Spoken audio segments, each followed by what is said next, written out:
My name is Vik Momjian, and I live in Los Angeles, California. My earliest moments of music were mimicking my uncle, who was a guitar player. He would be playing his Fender Stratocaster, and I'd have his acoustic, nylon string acoustic, and I'd be mimicking what he was doing. Of course, he was a legitimate player, and I was just a 3-4-year-old kid just trying to go through the moves that he was doing. First musical performance, I was 15 years old, and we got a high school party to play, and boy, that was a highlight. I felt like I was at Carnegie Hall or something. First professional gig was right after doing that house party. A few months after that, I guess there was a singer that heard about me, and he had a banquet to perform at, and he hired me. I wouldn't have done it, but he did. And I had all kinds of pros on their instruments on the same stage, and I was shaking in my boots for sure.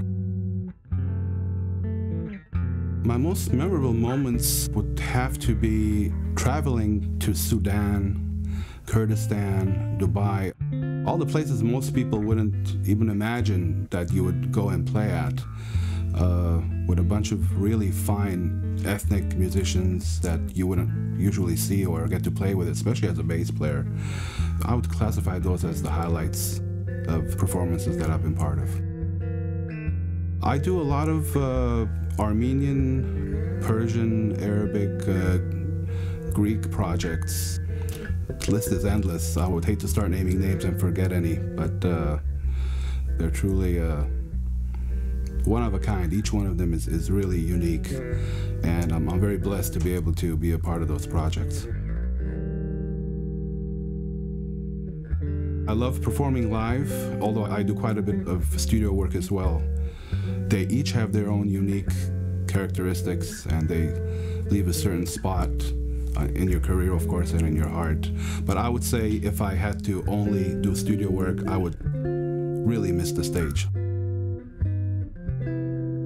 I'm a real stickler for quality, so whether it's live or studio, I try to use the highest quality equipment, whether it's the actual bass guitar, to the strings, to the cables, to the amps, preamps, and speakers. Astro blew the doors open for me, really. I thought I had excellent gear going down to instrument cables as well. When I plugged in the Astro cable, it opened up a whole spectrum, especially in the harmonics, and I play a lot of those. Really just open, airy, really focused. It really changed everything that I thought that I already had and couldn't improve. I'm a real stickler for quality. That's why I played Astro Cables.